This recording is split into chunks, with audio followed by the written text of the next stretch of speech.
A very warm welcome to you wherever you're tuned in from. It is 8:30 here in East Africa and it's now time for Techfile, all things technology on KTN News. I'm Brian Jototieno. Today we are discussing digital currency and my guests are here with me in studio, Louis Kaptich and Lawrence Mberi. But first of all, I'm going to have to give you what has been trending in the tech world. First of all, Facebook, now known as Meta. Also, Facebook Messenger head Stan Schodnowski is leaving that company in 2022. His move has been motivated by the fact that Facebook is undergoing, a merger, sort of a convergence of the messaging platform. So he is also leading the integration of the social media's networks, messaging applications. He will leave the company, of course, in 2022, as I have mentioned. Stan joined Meta, formerly known as Facebook, over 7 years ago as product head for messaging. He was promoted to head of Messenger in 2018. Facebook has been trying to tie together messaging across its suite of apps and first enabled it between Instagram and Messenger last September.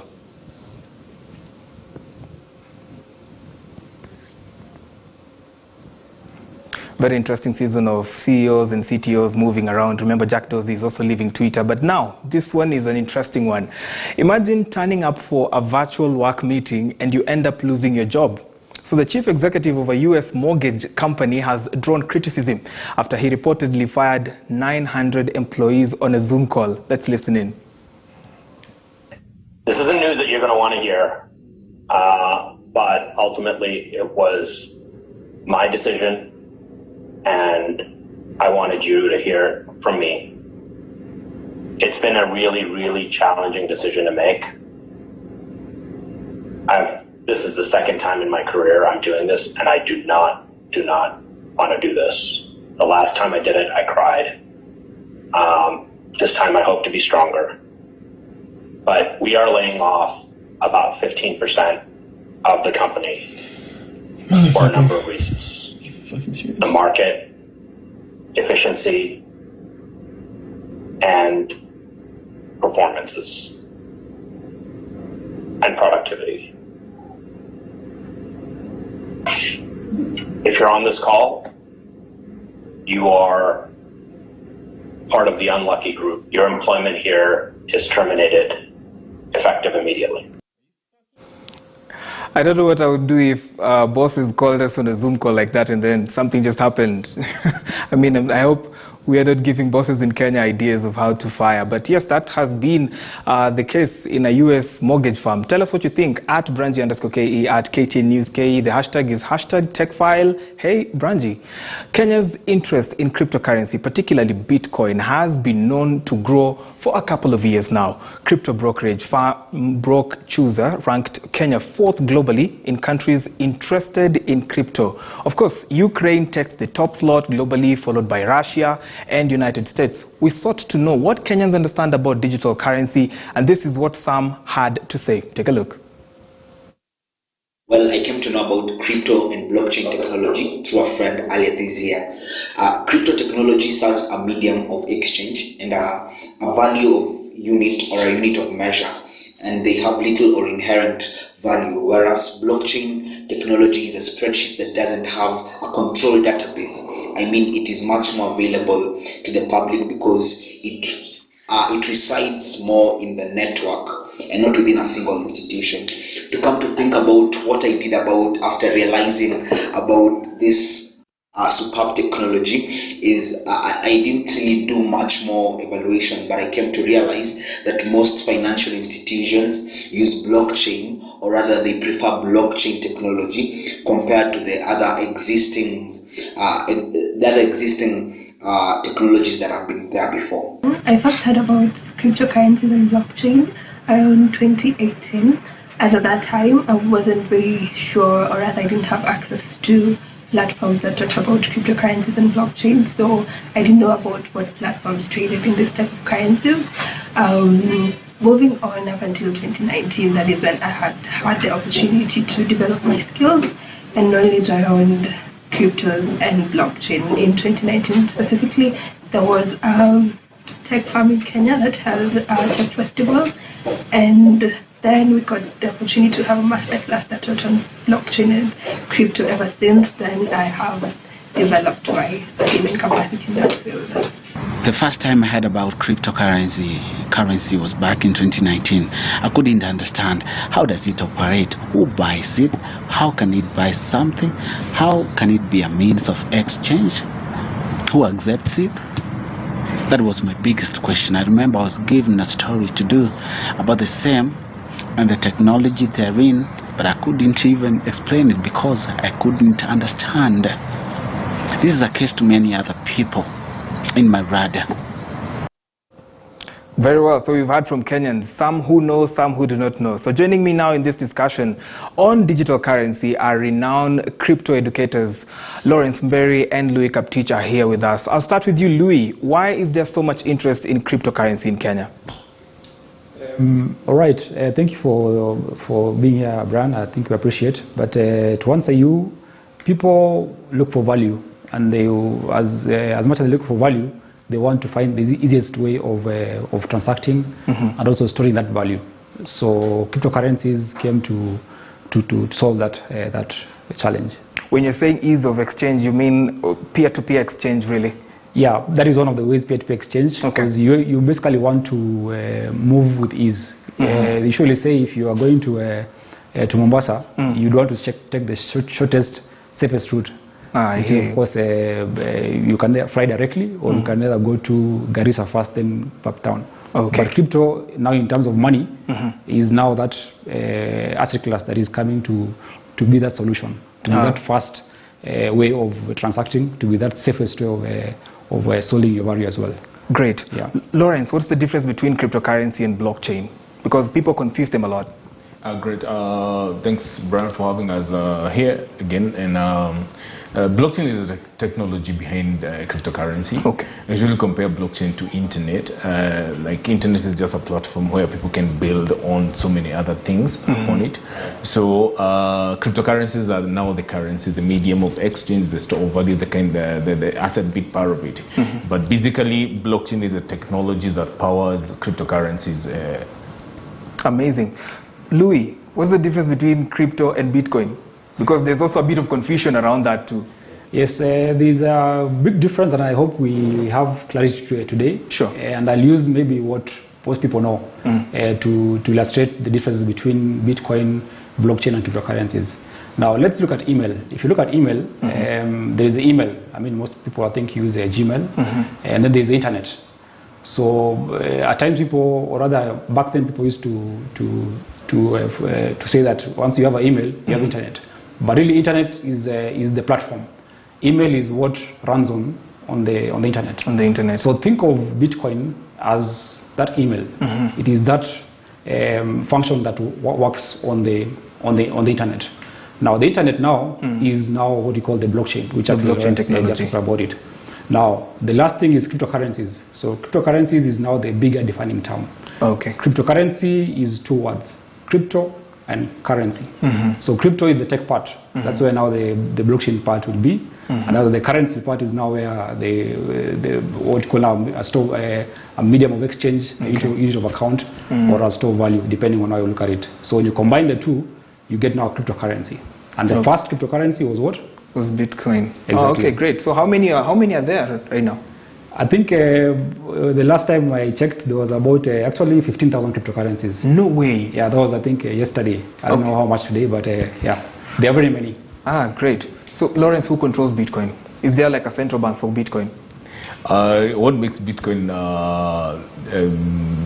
good or better is that it doesn't have a central place. It's a decentralized kind of a currency. People who control Bitcoin are people who own it. Okay. So the network is just decentralized. Nobody has absolute control. And the way Satoshi Nakamoto, the founder of Bitcoin, said it is that it's very difficult for somebody to have what we call a 51% attack. So there's no way the network will allow you to reach a point where you are in full control of the network. So if you have Satoshis, fractions of Bitcoin in your wallet, you're part of the network that controls Bitcoin globally. Ah, I get you. So some people say, oh, Bitcoin is a scam, or it's a method of money laundering. How do we separate fact from fiction, Lawrence? Great question, Brian. And of course, I'll talk from experience. Okay. Where is real, there is fake. I always say you'll never find a fake 300 Kenya shillings because it doesn't exist. Sure. So, of course, scams come because there's something real. And why people get scammed is because of lack of information. I knew Bitcoin in 2010. I've gone through a little bit of a journey where I've also been scammed before we decided to go the education way. The knowledge way. The knowledge way. So, You're going to tell me about that. No. It's a painful experience because most of the time you go through your wallet and you're like, so I usually say yes, where there's real, there's fake. So scams do exist, but they take advantage. Why? Because people don't have the right information, and that's why most of the time for us we insist, can somebody understand what blockchain is, what cryptocurrency is, without following the hype of people telling you you're gonna make a whole lot of money, you're gonna become a millionaire the next day. Because that's another mistake we make. We want to make quick money, and that's where we go wrong sometimes. Yes, in fact I usually say it's microwave kind of returns. Okay. People want to become millionaires the next But is it like that really? No. Bitcoin is not like that. It started in, it's 12 years old. Okay. And it's very volatile. So for people who've been holding crypto, they know it will take you a whole lot of time for you to get returns. Okay. So I usually say you cannot buy land today or gold and expect to make $1 million tomorrow. Oh, I hear you. It's a kind of an asset where you need patience. You need to hold it for long for you to get returns. Okay. All these hypes of you're going to become a millionaire the next day, they don't really work. Yes. I'm going to ask you a personal question. How many do you have? Okay, you don't have to answer that. Louis, is Bitcoin being used in Kenya? Yes, it's being used in Kenya and many other countries. Apparently, actually, I think there was a report yesterday that we happened to go through that puts Kenya actually as the #1 platform for peer-to-peer exchange, that is person-to-person. Okay. So meaning the Kenyans are out there trading in cryptocurrencies, and not Bitcoin only, other cryptocurrencies. Other cryptocurrencies. So which are these others?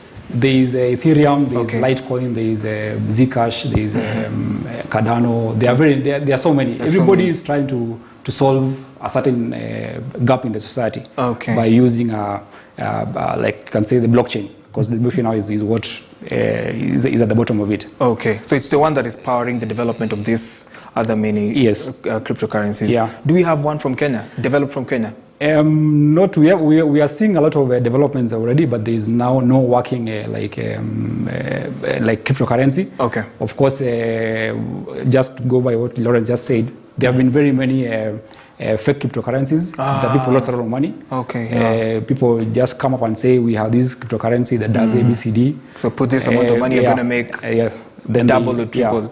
Then somebody disappears with your money. Because remember, you have to buy a cryptocurrency with actual Kenya shillings or dollars. Because that's, I think, maybe that's another topic we want to get into. Okay. How do you acquire cryptocurrencies?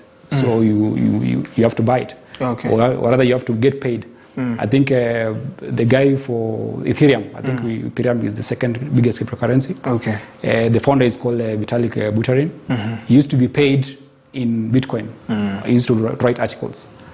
You can imagine being paid like 2 Bitcoins back then just to write a blog. Today, how much is it? So the same story today. If you ever, somebody offers you to pay in cryptocurrency, do so very fast. Now that's a question. What is the current market value of Bitcoin? I think today in dollars it was about $51,000 or $50,000 today. No way. As of today, yes. That's like almost 5M. Yeah, that's like over 5 million. Over 5 million, yes. Going with the current exchange rates for the shilling against the dollar. Yes. Amazing. You touched on something which I want to ask Lawrence, and I understand you want to do us a demo. But before that, how do I get hold of cryptocurrency and go to the shop and actually get to purchase a tablet or a car or something? Very good question, Brian, and I think I'll just explain it using something we all know: mobile money transfer. When I'm transferring money from my phone to your phone, using mobile platform, we could do that literally. Yes, later after the show. Okay. So basically, you don't touch the money, you don't see the money. Sure. You just receive a code, and basically what you need to really do is just to install a wallet. A wallet. Okay. This is how you do it. You can go on Play Store or App Store. Go download, like the most downloaded wallet is Blockchain Wallet, which will basically show you how to secure it, just like the way if you open a mobile app, you'll have security and stuff. You secure it. 2FA. 2FA authentication and stuff. Once you secure it, it's very easy, just like the way I can ask you for your number for me to send you money. Now, in that wallet, you'll have what we call a public key. Public key is like your phone number. So if I'm out of the country and you're here, or you are out of the country and you needed maybe $1,000 or 100,000 Kenya shillings, I'll just ask you for your wallet address. You forward it to me either through a text or maybe email or WhatsApp, and I can be able to scan that wallet and I send you the 100,000. The ease about it is that, number one, the fees are very minimal. Nice. That's like what percentage? It's literally very negligible. And I think that's another beauty about transfer of value or money using cryptocurrency. Another big thing is that I can send you any amount. So from 0 to even $1 million Kenya shillings to 10 million without the issue of border. When we saw a young lady receiving almost over 100 million, Bob, the other day. Good. So you want to show us that live before we go to our last question? Maybe? No, actually, you can use it on your phone. We can use my phone. Go to Play Store. I go to Play Store? Maybe. No, I think I already have. When I was preparing for the show, I think I already got the blockchain application. Yes. So just my Play Store. director is going to zoom in into it. So getting text right here. So here we go. You ready? You ready? We can use that? Cool. There you go. So I have the blockchain. Blockchain.com. So I don't have it on. I'm not logged in currently, as you can see. So I would go to create a wallet, right? Create a wallet. Create a wallet, and then I enter my email address. Yes. There we go. And then I tell people, for the password, don't repeat like your password for other accounts. When it comes to crypto, because it's part of the security measure. True. We have this tendency of the email, the password you have for your email is what you have for your Facebook account. So just try to have a very complicated email password when it comes to cryptocurrency. So you can create let me create a weird password right now. Maybe as you do it, security is very important actually in crypto. That is one thing that maybe we need to emphasize. Because they say not your keys, not your coins. Because everything is digital. Nothing is tangible. So if you ever lose your password, and that is now where the blockchain comes in, you'll never ever be able to recover your account unless you do some other. There's various steps. Maybe Great. So I've literally done the activation live here. It's syncing the account to my Google, and of course we've done all the biometrics and everything. So I think I'm in. I'm gonna have to go verify my email. But that's how you create the wallet that gets you the bitcoins or cryptocurrencies. Where you keep your cryptos. Let me just confirm the mail first of all. All right. It's just simple, as you can see. Very simple. Very simple. I think. And the beauty about it, you can access it anywhere in the whole world. Anywhere in the whole world. So, of course, now there you go. My email is verified right now. So I'm going to go back to the blockchain application. Of course, it says my email is verified. There you go. I put my biometrics. And of course, because I haven't been trading in, it's when I'm creating the application. Wallet. Look at that. And we are in. Welcome to blockchain. That's a live demo of how you create your wallet right here, and you get started in trading of cryptocurrencies, literally. So last question, does it have a future? Can we bank on Bitcoin, Lawrence? I think there's a show we did, last week. It's called Bitcoin 101. We usually have a free show every Saturday at 10, where we just educate people on cryptocurrency. And we were just doing research on the question you're asking. What is the future of blockchain? What's the future of cryptocurrency? And is it sustainable? Is it sustainable? And based on the current analysis and people coming on board, yes, crypto has a future. Okay.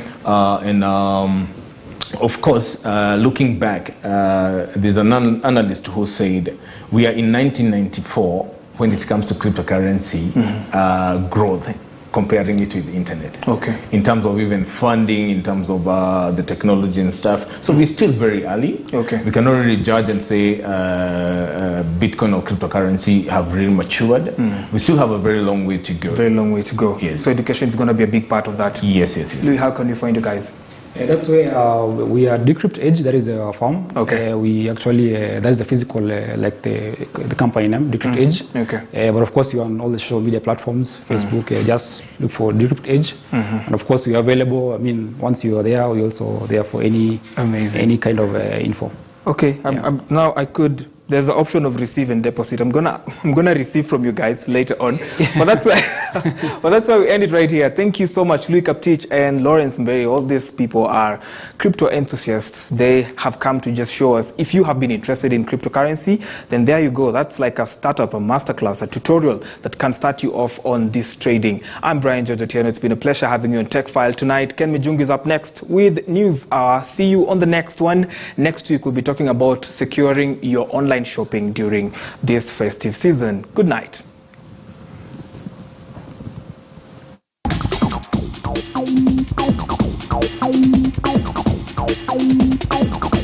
I